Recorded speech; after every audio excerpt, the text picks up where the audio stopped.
मूकं करोति वाचालं पंगुं लंघयते गिरिं यत्कृपातमहं वन्दे परमानंद माधवम। श्रीमद् भगवत गीता नवम अध्याय द्वितीय भाग। नवम अध्याय को राज विद्या राज गुह्य योग के उपाधि से विभूषित किया गया है। श्रीमद् भगवत गीता के नवम अध्याय में कर्म योग और भक्ति योग का सुंदर मेल है। कर्म योग कर्म करने और फल की इच्छा न करने की बात कहता है। भक्ति योग ईश्वर के साथ भावपूर्ण जुड़ाव की बात कहता है। दोनों ही अलग अलग दिशाओं पर केंद्रित है। नवम अध्याय में इन दोनों को इस प्रकार समीप लाया गया है, जोड़ दिया गया है कि यह राज योग बन गया है। यह योग गुह्य भी इसी कारण है क्योंकि प्रत्यक्ष प्रदर्शित कर्म योग और भक्ति योग का प्रत्यक्ष नहीं रह जाता, गोपनीय हो जाता है। यह जटिल साधना के साथ अंतरात्मा में केंद्रित हो जाता है। यह भक्ति और कर्म के सौंदर्य को आत्म तत्व के सौंदर्य से जोड़कर श्रेष्ठतम बना देता है। आचार्य विनोबा भावे ने दैनंदिन जीवन के कार्य व्यवहार में इस श्रेष्ठता को प्रतिस्थापित करने हेतु राजयोग की अत्यंत सामयिक और सुंदर व्याख्या की है। वे लिखते हैं, फल का विनियोग चित्त शुद्धि के लिए करना चाहिए। जो काम जैसा हो जाए वैसा ही उसे भगवान को अर्पण कर दो। प्रत्यक्ष क्रिया जैसे जैसे होती जाए वैसे ही वैसे उसे भगवान को अर्पण करके मन तुष्टि प्राप्त करते रहना चाहिए। फल को छोड़ना नहीं है, उसे भगवान को अर्पण कर देना है। यह तो क्या, मन में उत्पन्न होने वाली वासनाएं और काम क्रोध आदि विकार भी परमेश्वर को अर्पण करके छुट्टी पाना है। इस प्रकार के भाव के साथ काम किया जाए तो आज के समय की अनेक विकृतियों का शमन स्वतः किया जा सकता है। भगवान को अर्पित करने के लिए भक्त जिस प्रकार शुद्ध पुष्प, जल, प्रसाद आदि का यत्न करता है, उसी प्रकार शुद्ध और सात्विक कर्मों के अर्पण हेतु वे प्रेरित होंगे। कर्म में शुचिता और पवित्रता स्वतः आ जाएगी।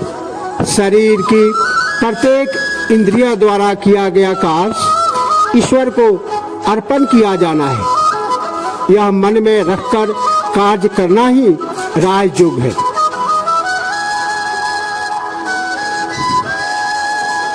सारे जीवन को हरिमय बनाने अर्थात पावन पुनीत बनाने का माध्यम राजयोग को ही बताया गया है। जीवन के हर क्षेत्र में इसकी उपादेयता को, इसकी प्रासंगिकता को सरल शब्दों में स्पष्ट करते हुए घर, परिवार, समाज से लगाकर हर क्षेत्र में इसकी उपादेयता को व्याख्यायित किया जा सकता है। अध्ययन अध्यापन में राजयोग की महत्ता को विशेष रूप से प्रभु की ऐसा मानना चाहिए कि जो शिष्य अध्ययनरत हैं, अध्ययन के लिए आए हैं, वे प्रभु की मूर्तियां हैं। गुरु की यह भावना होनी चाहिए कि मैं इन देवताओं की ही सेवा कर रहा हूँ। दूसरी तरफ छात्रों को भी अपने गुरु परंपरा को भूलना नहीं चाहिए। इस प्रकार से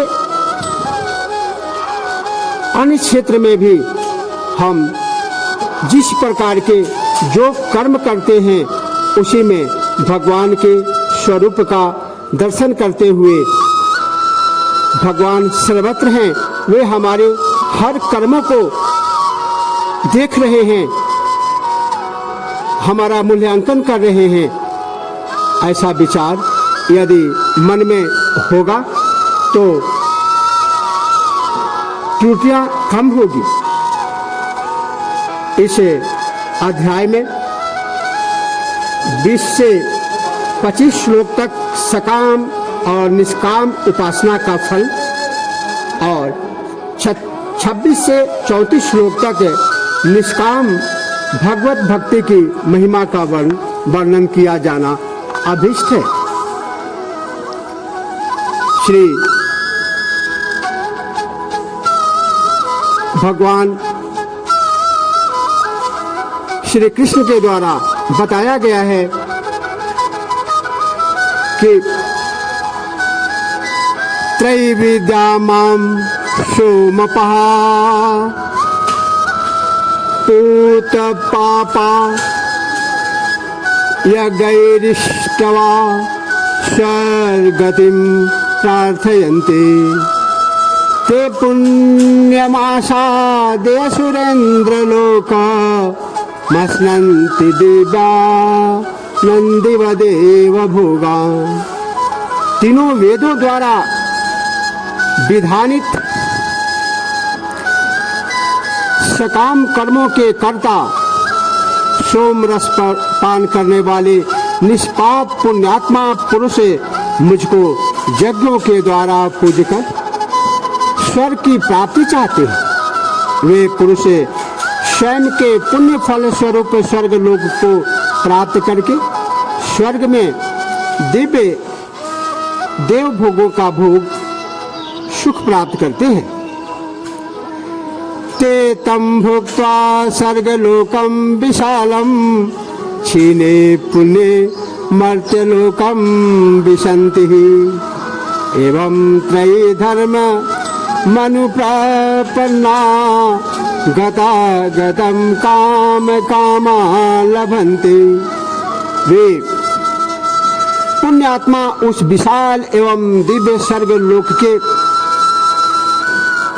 सभी सुख भोग कर पुण्य क्षय के पश्चात इस भाव लोक को प्राप्त करते हैं। इस प्रकार स्वर्ग प्राप्ति माध्यम स्वरूप तीनों वेदों में वर्णित सकाम कर्मों की शरण लेने वाले तथा भोगों के भोगने वाले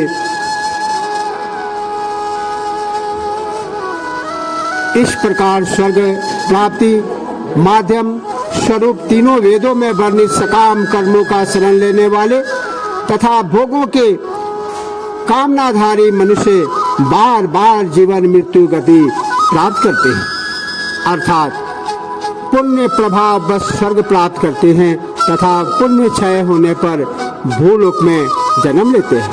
Having enjoyed the extensive heaven world, they return to this world of mortals on the stock of their merits, being exhausted, thus devoted to the ritual with interested motive recommended by the three Vedas as the means of attaining heavenly bliss and seeking worldly enjoyments.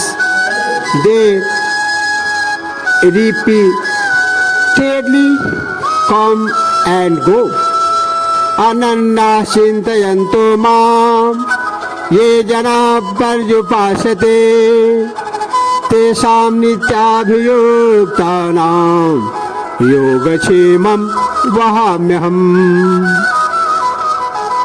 जो अनन्य प्रेमी भक्त आत्मा मुझ पर ब्रह्म परमात्मा का निरंतर चिंतन करते हुए निष्काम भाव से मेरी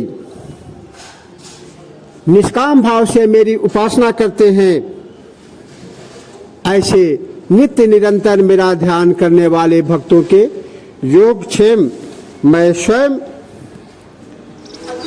वहन करता हूं। मैं स्वयं ही उन्हें प्राप्त करा देता हूं। अनन्या चिंतयन्तो माम ये जना पर्युपासते तेषां नित्याभियुक्तानां योगक्षेमं वहाम्यहम्। The devotees, however, loving no one else, constantly thinks of me and worship me in a disinterested spirit.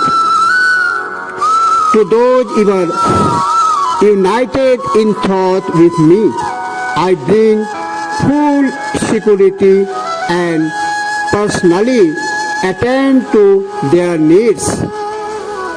ये अप्यन्य देवता भक्ता यजन्ते श्रद्धयान्वितः तेपि मामेव कौन्तेय राजन्त्य विधिपूर्वकम्। हे कुंती पुत्र, यद्यपि श्रद्धा से युक्त जो सकाम भक्त दूसरे देवताओं की पूजा करते हैं वे सब मेरी पूजा करते हैं, किंतु उनकी यह उपासना अविद्यान्वित अर्थात अज्ञान युक्त है। Arjun, even those devotees who endowed with faith worship other gods with some interested motive, worship me alone,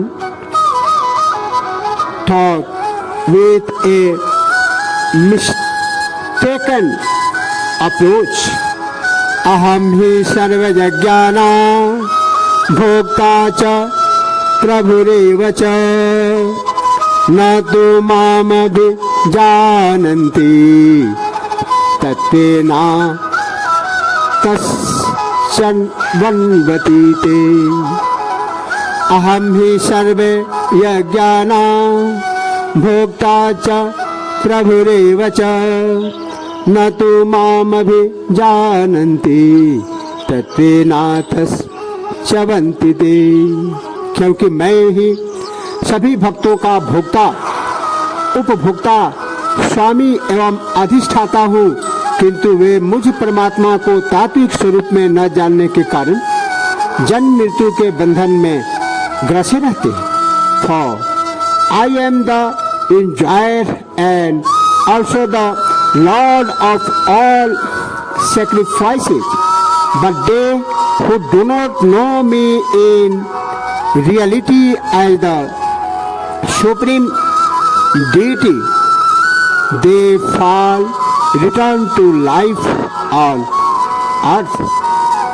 Yanti deva vrata deva pitrin yanti piti vrataha bhutani yanti bhuteja yanti madhya jinotimam। देवताओं की उपासना करने वाले देवताओं को इष्ट रूप में प्राप्त करते हैं, पितृ पूजक पितृगणों को प्राप्त करते हैं, भूतों के पूजक भूतों को प्राप्त होते हैं तथा मेरी उपासना करने वाले भक्तगण मुझे प्राप्त होते हैं। इसलिए मेरे भक्तों का पुनर्जन्म नहीं होता है। Those who are votaries of gods go to gods. Those who are votaries of men's reach the men's. Those who adore the spirits reach the spirits, and those who worship me come to me alone. That is why my devotees are no longer subject to birth and death. Patram puspam phalam toyam यो मे भक्त्या प्रयच्छति तदहं भक्त्युपहृतम् अस्नामि प्रयतात्मनः। मेरे जो भी भक्त मुझे प्रेम पूर्वक पत्र, पुष्प, फल, जल एवं नैवेद्य अर्पित करते हैं, उस निष्पाप बोधि धर्मात्मा निष्काम प्रेमी भक्त द्वारा अर्पित किए हुए वे पत्र पुष्प आदि में सगुण रूप धारण कर प्रेम पूर्वक ग्रहण करता हूँ। Whosoever offers me with love a leaf, a flower, a fruit or water, I appear in person before that selfless devotee of sinless mind and delightfully partake of that article offered by him with love. Jat karoshi jadasnasi yajuhoshi dadashi yate jata pasyasi kanteya jat kurusha मदर्पणम। हे अर्जुन, तू जो भी काम करता है, जो भोजन ग्रहण करता है, जो हवन करता है तथा जो दान देता है एवं जो तप करता है, यह सब तू मेरे प्रति समर्पित करता रहा। Arjun, whatever you do, whatever you eat, whatever you offer as oblation to the sacred fire, whatever you bestow as a gift, whatever you do by way of penance, offer all that to me.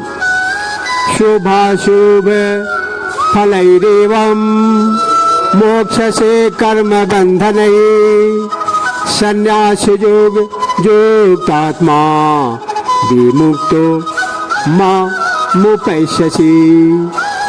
इस प्रकार जिसमें सभी कर्म मुझ ईश्वर के प्रति समर्पित किए जाते हैं, ऐसे संन्यास योग से युक्त अंतःकरणधारी तू शुभाशुभ फल स्वरूप कर्म बंधन से मुक्त हो जाएगा एवं इसके बाद तू मुझे प्राप्त होगा। With your mind thus established in the yoga of renunciation, you will be freed from the bondage of action in the form of good and evil results. Thus, freed from them, you will attain me. समोहम सर्वभूतेषु न मे द्वेषोऽस्ति न प्रियः ये भजन्ति तु मां भक्त्या मयि तेषु चाप्यहम्। मैं समस्त भूतों में समभाव से व्यापक हूँ। मेरा कोई प्रिय नहीं है और न मेरा कोई अप्रिय ही है, परंतु जो भक्त मेरी भक्ति में लीन रहते हैं वे मुझ में व्याप्त रहते हैं तथा मैं भी उनके अंतःकरण में प्रत्यक्ष प्रकट रहता हूँ। I am equally present in all beings. There is none hateful or dear to me.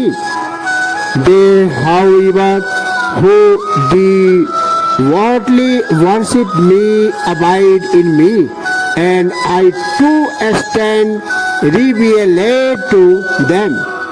Api chesu duracharo bhajate mam nyabha sadhureva samantabhyaha samyagyavasito hisaha।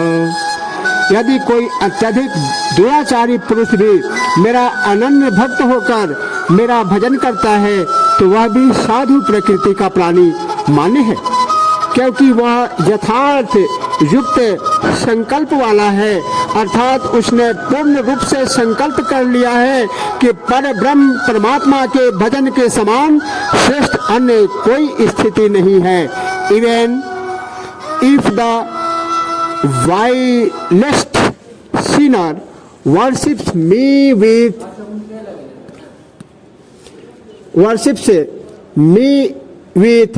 exclusive devotion, he should be regarded a saint, for he has rightly resolved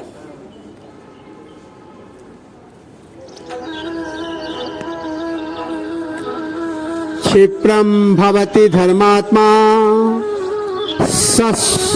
शांतिम निगच्छति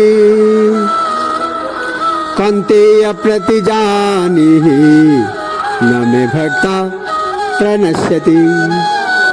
क्षिप्रम भवति धर्मात्मा शांतिम निगच्छति कंतेय प्रतिजानीहि न मे भक्ता प्रणश्यति। वह तत्काल धर्मात्मा हो जाता है और सदा व्याप रहने वाली परम शांति प्राप्त कर लेता है। हे अर्जुन, तू संकल्प पूर्वक सत्य समझे कि मेरा भक्त कभी नष्ट नहीं होता, मेरे भक्तों को किसी प्रकार की हानि नहीं होती। As speedily he becomes virtuous and attains abiding peace. Know it for certain, Arjun, that my devotees never perishes. Mam hi partha vyapasritya ye apishu papayo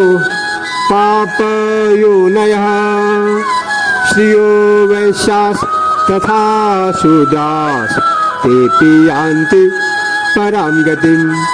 हे पार्थ, स्त्री वैश्य शूद्र तथा अन्य पाप योनियों में चंडाल आदि जो प्राणात्माएं हों, वे भी मेरे शरणागत होकर परम गति प्राप्त करते हैं। Arjun, oh man, Vysya Shudras as well as those of impious world such as the Paris, whoever they may be, taking refuge in me, they to attain the supreme goal. किम पुनर्ब्राह्मणा पुण्या भक्तारा जर्षयस्तथा अनित्यम सुखम लोकमिमं प्राप्य राजस्वमा। फिर उनकी तो बहुत ही पुण्यमय स्थिति है जो ब्राह्मण एवं राजर्षि भक्त आत्मा होकर मेरे शरणागत रूप में परम गति को प्राप्त करते हैं। इसीलिए तो सुख रहित और क्षणभंगुर इस मानव शरीर को प्राप्त कर निरंतर मेरी ही भक्ति करता रह। How much more then if they be holy brahmanas and royal sheikhs devoted to me. Therefore, having obtained this joyless and transient human life, contently worship me. मनमना भव मद्भक्तो मद्याजी माम नमस्कुरु मामे वैश्यसि युक्त्वैव महात्मानं मत्परायणः। तू अपना मन मुझ में लीन कर, मेरा भक्त बनकर मेरी पूजा अर्चना कर, मुझे नमस्कार कर। इस प्रकार तू मुझ में आत्मलीन होकर मेरे प्रति समर्पित होकर मुझे प्राप्त करेगा। fix your mind on me, be devoted to me, worship me, and make obeisance to me, thus linking yourself with me and entirely depending on me, you shall come to me. इति श्री योग शास्त्रे श्री कृष्ण अर्जुन संवादे राजविद्या राजगुह्यो गुह्य योगो नाम नवमो अध्यायः। इस प्रकार श्री योग शास्त्र में श्री कृष्ण अर्जुन संवाद में राजविद्या राजगुह्य योग नाम का यह 9वां अध्याय संपन्न हुआ। भगवान श्री कृष्ण की कृपा वक्ता और श्रोता दोनों पर समान रूप से सदैव बनी रहे। इसी के साथ जय श्री कृष्ण। तत्पुरुषाय विद्महे नारायणाय धीमहि तन्नो कृष्ण प्रचोदयात्।